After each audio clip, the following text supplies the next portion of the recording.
옆 사람하고 인사하겠습니다. 한 걸음 한 걸음 감사함으로 나가십시다. 돌이켜보면 감사였고, 그러하기에 앞으로의 한 걸음 한 걸음도 감사로 채워가는 저와 여러분의 삶의 현장이 되기를 축복합니다. 신명기 14장 말씀은 구별된 삶에 대해서, 특별히 죽은 자에 대한 슬픔의 태도에 대해서도 믿음이 있는 사람과 믿음이 없는 사람들의 그 슬퍼하는 모습, 세상 사람들은 죽음이 끝이다, 마지막이다, 절망이다 라고 생각하니까 통곡할 수밖에 없는 건데, 우리는 죽음 이후 하나님 안에 안식처, 천국이 있기 때문에, 그럼에도 불구하고 개인적으로 하나님과 같은 아버지, 어머니, 나를 위해서 가장 사랑해줬던 사람과 더 이상 함께 할 수 없는 그 아픔, 슬픔들이 있는 거지요. 그래서 우리가 슬픔을 표현하는 건 당연하지만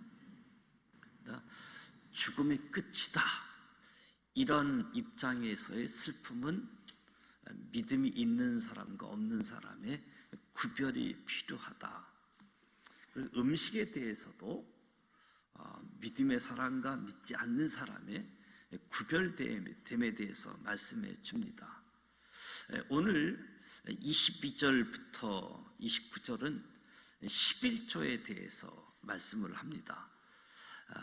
신명기 12장에서도 11조를 드려야 된다 강조했는데, 오늘 14장 마지막 부분에서도 재차 11조 드려야지 됨을 힘주어 강조하고 있습니다. 제가 12장 말씀을 볼 때는 슬쩍 지나갔는데, 오늘 14장 이 말씀은 신명기에서 재차 강조할 때 11조는 선택의 문제가 아님을 이야기하고 있습니다. 선택의 문제가 아니다. 전체 수입의 10분의 1을 바치는 행위는 성경뿐만 아니라 고대 근동의 일반화된 풍습이기도 했지요. 성경에는 창세기에 제일 먼저 언급되어지는데, 그러니까 율법이 등장하기 전에 언급이 되어지는데, 아브라함이 롯을 구출하고 살렘왕 멜기세덱을 만나잖아요. 아브라함이 소돔과 고모라 그 지역이 전쟁이 일어나서 롯도 붙잡혀가는 그런 때에 아브라함이 318명 평상시 길렀던 그 사람들을 데리고 롯을 구출하러 가잖아요. 그럼에도 불구하고 이 318명이 북쪽 네 나라의 연합군을 이기고 롯을 비롯해서 모든 사람들 빼앗긴 재물들을 다 구해가지고 돌아오지요. 이 놀라운 사실에 아브라함이 두 사람을 만나잖아요. 소돔 왕을 만나고 살렘 왕 멜기세덱을 만나게 되어지지요. 중요한 것은 소돔 왕은 모든 부분들을 우리 국민들만 남겨두고 전리품을 다 가지고 가라고. 근데 아브라함이 큰 승리를 거뒀고, 승리자가 전리품을 취하는 건 당연함에도 불구하고 아브라함이 가지지 않겠다. 내가 당신 때문에 부자 됐다는 소리 듣고 싶지 않다. 나는 하나님 때문에 복을 받은 사람이다. 그래서 소돔 왕의 제안을 거절하는데, 살렘 왕 멜기세덱이 와서 이 싸움은, 이 전쟁은 하나님께서 이기게 하셨다. 그리고 이 아브라함이 멜기세덱에게 11조를 드리게 되어지죠. 그리고 야곱이 하나님께 서원하면서 11조를 드리게 되어지는 장면들이 늘 언급되어집니다. 무엇보다도 11조가 이후 출애굽을 하고 시내산에서 율법을 받을 때 율법에 11조가 언급이 되어지죠. 신명기는 출애굽과 레위기에 있는 하나님의 법을 모세가 다시 한번 설명하는 거잖아요. 출애굽 2세대들에게. 그래서 11조에 대해서 다시 한번 설명하면서 너는 마땅히 매년 토지소산에 11조를 드릴 것이며 내 하나님 여호와께서 그의 이름을 두시려고 택하신 곳에서 내 곡식과 포도주와 기름의 11조를 먹으며 또 내 소와 양의 처음 난 것을 먹고 내 하나님 여호와 경외하기를 항상 배울 것이니라. 그러니까 11조는 마땅히 드려야 할 것이다. 타협이 없다는 겁니다. 마땅히 드려야 할 것, 그것도 하나님께 드리되 구체적인 장소, 그의 이름을 두시려고 택하신 곳, 성막이 있는 중앙 성소를 이야기하는 거지요. 출애굽기 시내산에서 성막의 설계도를 하나님께로 받고 그 성막의 설계도대로 성막을 만들고 하나님께 봉헌하면서 가나안 땅으로 이동하게 되어지지요. 성막은 이동 성전, 하나님이 우리와 함께한다, 하나님의 임재의 상징. 이것이 이제 가나안을 지나 가나안 땅에 도착했을 때 실로에 주로 있다가 예루살렘으로 옮겨지게 되어지고, 후에는 성전이 건축되고 난 뒤에 성전이 성막의 역할을 대신하게 되어지죠. 그러니까 하나님께 예배 드리는 곳으로 가져와서 드려라. 드릴 것은 그 해에 얻은 토지 소산, 땅을 매개로 열심히 일하여 얻게 된 모든 수확물의 10분의 1, 농사 지어 얻은 곡식, 포도주, 기름, 키워낸 가축의 초태생을 드려라. 한 해 동안 심서 수고한 결과에 11조를 하나님께 드리라.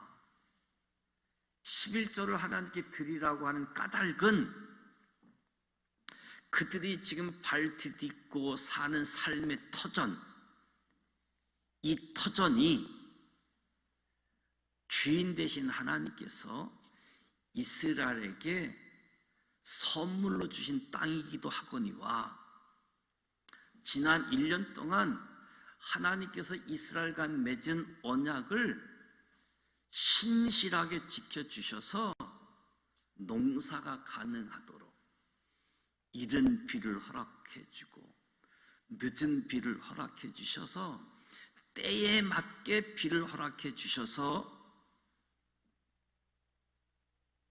아름답게 열매를 얻을 수 있었다. 그러니까 모든 환경을 주관하신 하나님의 은혜 때문에 이 결실이 주어졌습니다. 이 고백을 담고 11조를 드리게 됐다는 거지요.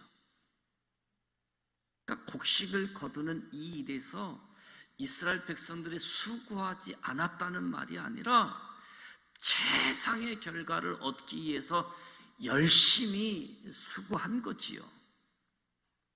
그런데 궁극적으로 아주 풍성한 수확을 얻은 원인이 나에게 있지 않고 하나님께 있다. 이 고백을 가지고 하나님께 11조 예물을 드리는 거지요. 그러니까 11조는 단순히 신앙인의 의무이기 때문에가 아니라 신앙 고백의 차원이죠. 하나님께서 이 땅의 주인이시다. 내가 누리는 모든 것 하나님이 주신 것이다. 인정하는 행위. 이 고백으로 11조를 하나님께 드리도록 말씀하시는 거지요. 저는 이 11조의 정신, 이 고백이 저와 여러분, 우리 모두의 고백이 되기를 축복합니다. 매년 중앙성소에 함께 모여서 11조를 드림으로 하나님 경외하는 것을 배우라, 하나님을 사랑하는 법을 배우라라고 말씀합니다. 10분의 1을 드려도 여전히 10분의 9, 90%가 내 손에 있기 때문에, 그럼에도 불구하고 10분의 1 생각보다 많다. 그런 모습 때문에 자기가 얻은 모든 것이 하나님의 은혜의 힘을 알면서도 11조를 드리기가 어려운 분들이 있는 거지요. 오히려 수입이 많지 않을 때는 10분의 1의 부담이 없는데, 수익이 많다 보면 10분의 1이 점점점 더 부담된다, 이런 생각을 갖게 되어지지요. 심지어 11조는 구약의 율법이니까 지킬 필요도 없다라고 주장하는 사람들이 있습니다. 예수님도 신약시대에 보게 되어지면 강조하고 있지요.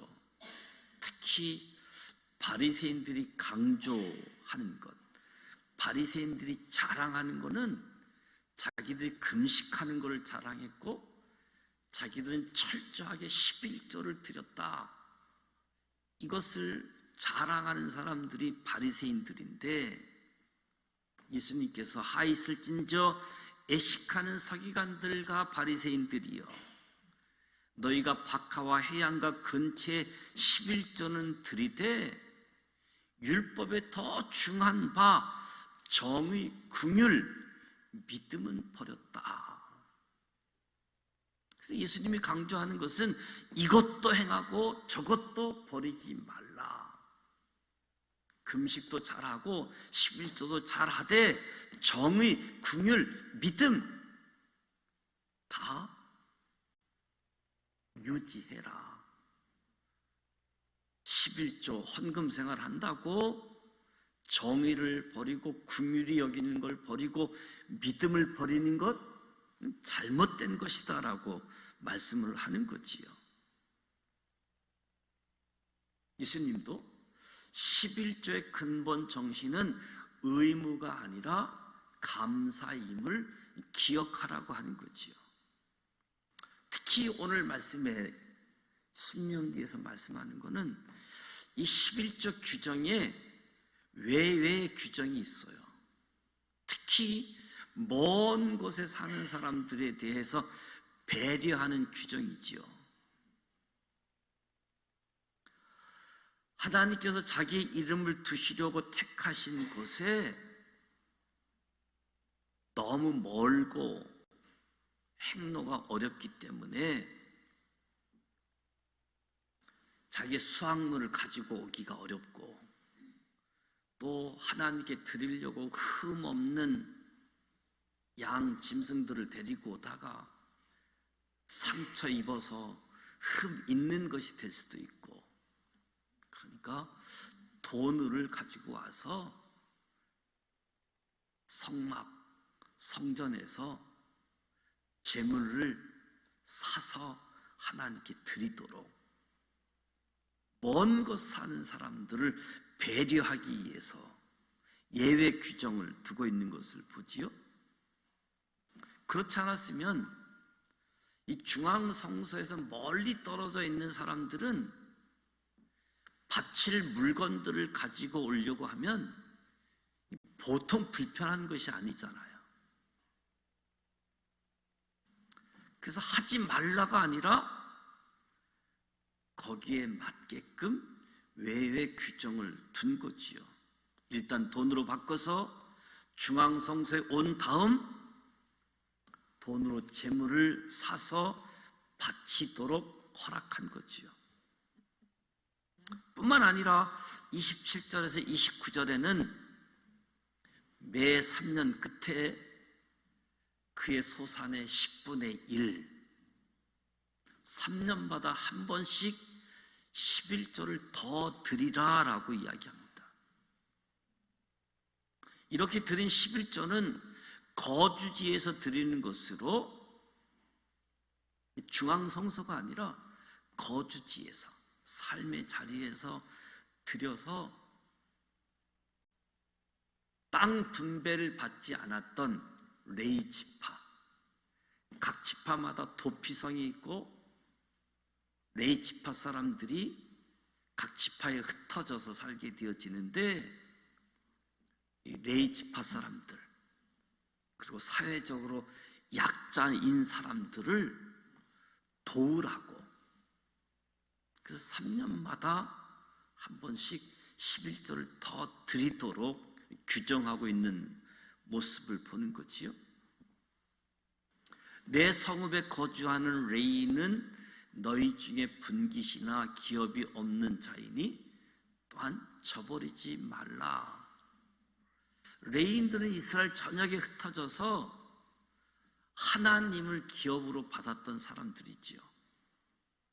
그들은 특별한 재산도 없었고 세속적인 직업도 갖지 아니했기 때문에 이스라엘 사람들이 레위인들의 생계를 유지할 수 있도록 자신의 것을 나눠 주어라. 그래서 매년 드리는 11조를 레위인들의 몫으로 요청하게 되어진 거지요. 힘들고 수고해서 얻은 소산의 10분의 1을 이미 구별했는데 10분의 1을 더 드린다는 것, 여간 어려운 일이 아니잖아요. 이 모든 것이 하나님이 주신 거라고 하는 믿음이 뒷받침되지 않고서는 할 수 없는 일이라고 이야기하는 거지요. 잠언서 11장 말씀을 보게 되어지면 흩어 구제하여도 더욱 부하게 되는 일이 있나니 가도히 아껴도 가난하게 될 뿐이다. 막 구제하고 나누는데도 부하게 되는 일이 있고 과도하게 아끼고 절약하는데도 가난하게 될 뿐이다. 그런 일들이 있다는 거지요. 그러니까 하나님은 자신의 것을 가감하게 나눠도 하나님께서 채워주신다라는 믿음이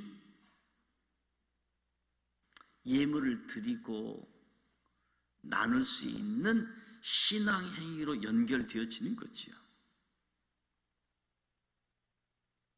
그래서 오늘 말씀을 보면 11조 헌금 생활에 담아야 하는 우리의 마음이 무엇인지, 드린 예물을 어떻게 사용해야 될지 말씀해 주는데, 지금도 이 정신은 하나도 변하지 않고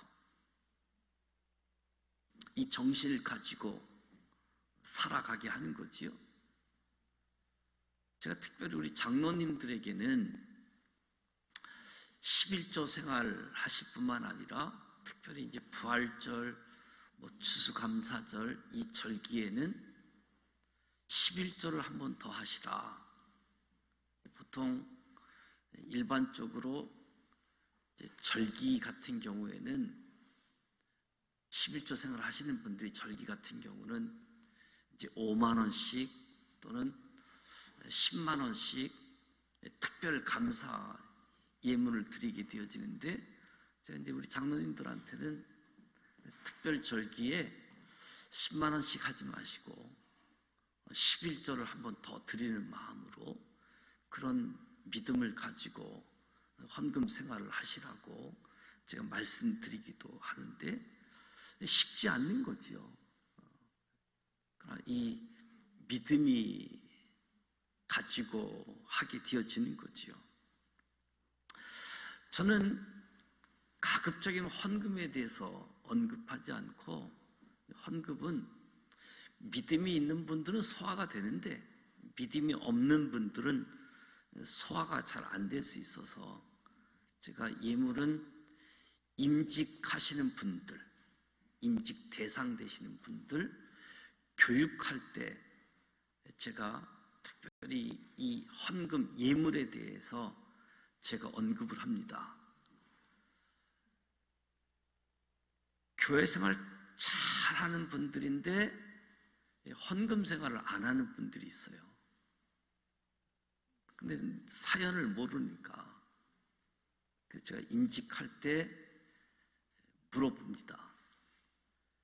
정말 수입이 없어서 헌금할 수 없어서 헌금을 못하느냐, 아니면 교회는 열심히 다녔지만 헌금하라고 누가 가르쳐주지 않아서 몰라서 헌금을 못하고 있다. 수입은 있는데 믿음이 없어서 못한다. 여러 가지 상황을 물어봅니다. 형편이 어떠한지. 그래서 몰라서 그랬다라고 하면 교육을 안내하고, 또 진짜 수입이 없어서 못한다 이렇게 이야기하는 분도 있어요. 그래서 저는 그렇게 얘기하는 분한테도 그래도 먹고 살지 않냐, 먹고 살지 않냐. 11조는 막 10만 원, 20만 원 하는 게 11조가 아니다. 내 수입의 10분의 1을 하는 거다. 내가 한 달에 수입이 10,000원이면 1,000원을 11조 항목으로 해서 드리는 거다. 1,000원이 왜 부끄럽고 1,000원은 헌금이 아니냐. 10분의 1, 그 하나님이 모든 것을 나에게 주셨다. 이 마음 가지고 헌금 생활을 해봐라. 그러면 하나님이 어떻게 반응하시는지, 하나님이 어떻게 반응하시는지. 그리고 저는 11조는 성경으로 보면 타협할 것도 아니고 이건 당연히 하나님의 것이기 때문에 하나님께 드려야지 된다라고 하는 부분이어서 저는 11조에 대해서 굳이 설명을 많이 하지 않습니다. 사실 요즘 최저 시간 따지면 한 210만 원 정도가 최저 생계비의 월 이제 봉급인데, 그럼에도 불구하고 봉급 체계가 다양한데, 월 200만 원 수입이 있는 사람이 있고 또 월 500만 원 수입이 있는 사람이 있겠지요. 그러면 11조 200만 원인 분이 11조를 내면 20만 원 내면 180만 원이 남잖아요. 이 180만 원도 하나님 것이지요. 하나님 뜻대로 써야지 되는 거지요. 500만 원 헌금 수입이 있는 사람은 50만 원 11조를 내면 450만 원이 남지요. 200만 원 받는 사람이든 450만 원 받는 사람이든 생활비는 있잖아요. 생활비. 생활비가 100만 원이다 라고 이야기하면 200만 원 받는 사람이 20만 원 헌금해야지 되고 100만 원 생활비를 써야지 되고, 그럼 남는 돈이 80만 원 있겠지요. 이 80만 원 가지고 하나님의 선한 일을, 기뻐하는 일을 하는 거지요. 그런가 하면 500만 원에서 50만 원 11조 내고 자기 100만 원 생활비 쓰고, 그러면 이분은 350만 원의 돈이 있지요. A는 80만 원, 또 한 사람은 350만 원. 이 남은 돈 가지고 감사의 예물을 하잖아요. 우리는 수입에 대해 잘 모르는데 하나님은 정확하게 아세요. 80만 원에서 10만 원 헌금한 거하고 350만 원 중에서 10만 원 헌금한 거하고 하나님은 아시지요. 그래서 헌금은 내 마음을 하나님께 드리는 거예요. 하나님께 드리는 것. 1,000원이 그 누구보다도 소중한 돈이 될 수 있는 부분인 거지요. 그래서 하나님께 마음을 드리는 거다. 그래서 저는 우리 교회 성도들의 성숙도, 믿음의 성숙도는 누가 감사의 예물을 많이 드리느냐, 저는 거기에 그분의 성숙도가 담겨져 있다라고 생각되어져요. 그 비유는 단지 내가 생각하는 기준이 아니라 하나님이 볼 때 전체 수입에서 하나님께 드리는 부분들. 그래서 가부의 헌금이 그 누구보다도 크다라고 이야기할 수 있는 거지요. 그래서 저는 헌금 생활은 본인이 체험해 봐야 되기 때문에, 그래서 헌금 생활은 이론도 논리도 충분하지 않고 헌금 생활 해보면 하나님이 채워주시는 것, 이거 경험하게 되어지면 헌금 생활 꾸준히 하지요. 제가 보통 부부들을 보게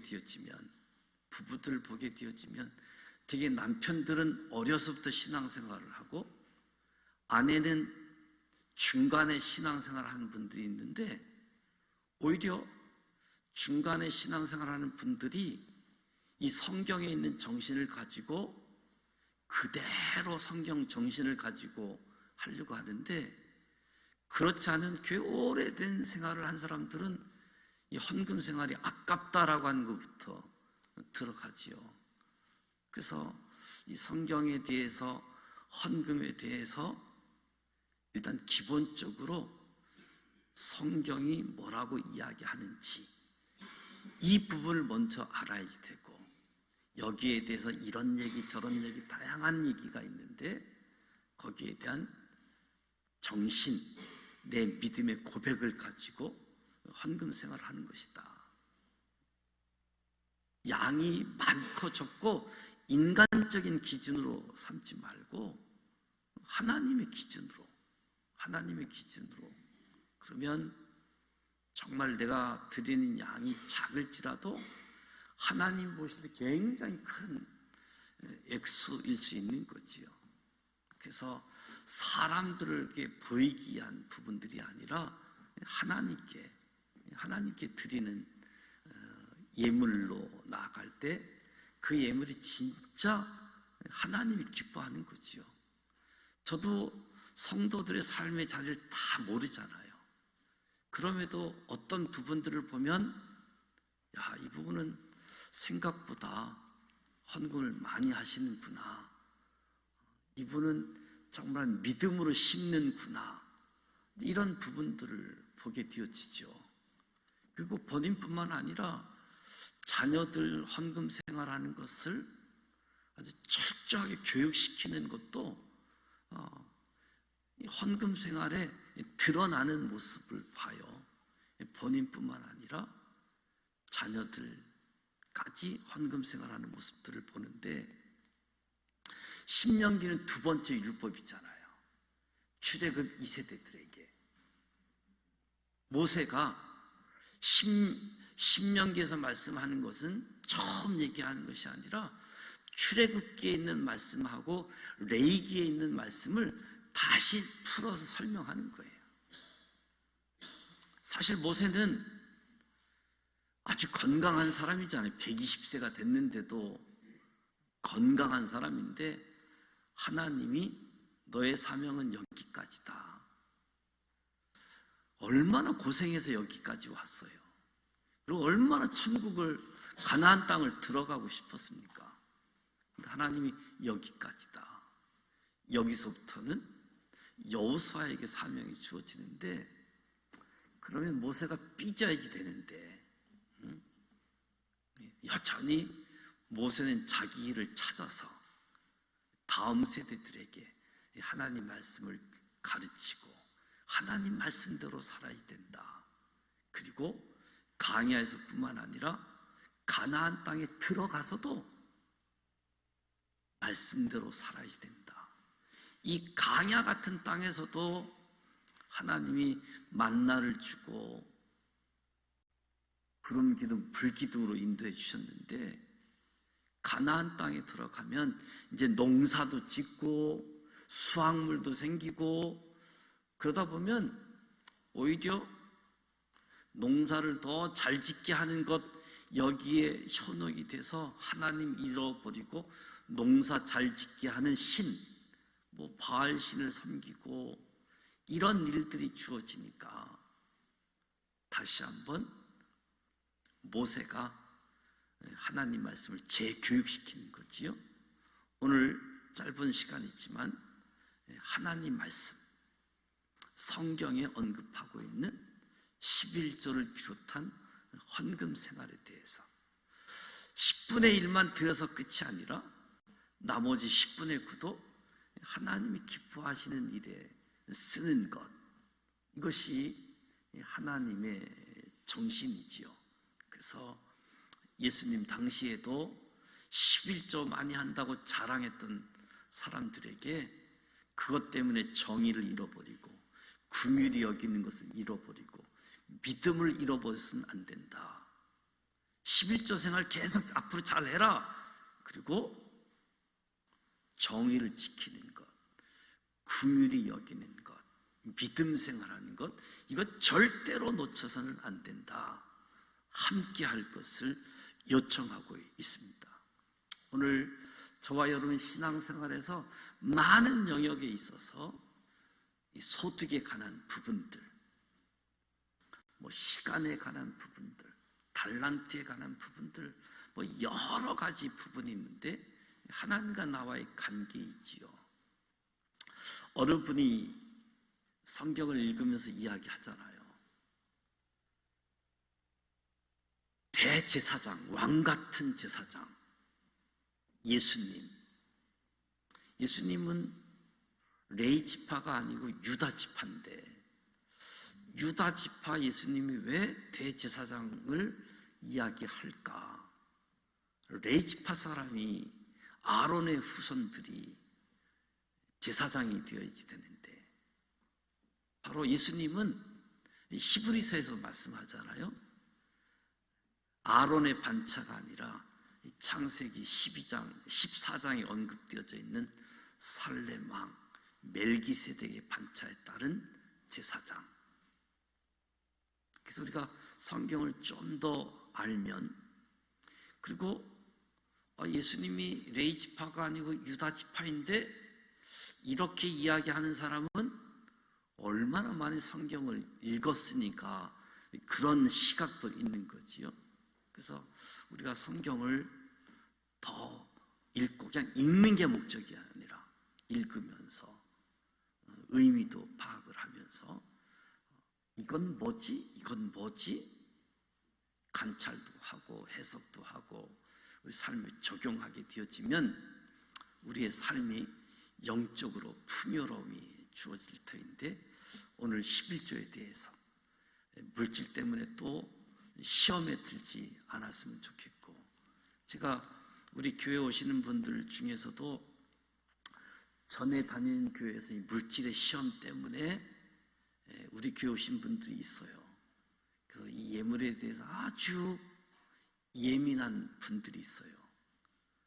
그래서 부부가 다니는데 그 중에 그 부분이 조금 해결되시는 분이 먼저 나오고, 그 부분이 해결이 안 된 분이 못 나오다가 이제 뒤늦게 같이 나오시는 그런 가정들이 있게 되어지는데, 참 이 부분은 하나님께 은혜를 받아야지만 또 성경적인 말씀을 깨닫게 되어지면 하나님이 복 주는지 안 주는지 나를 시험하기 위해서라도 헌금 생활을 해보라고 이제 말라기에서 말씀도 하고 있는데, 여러분 성경대로 고백하고 믿음으로 참여해 보십시오.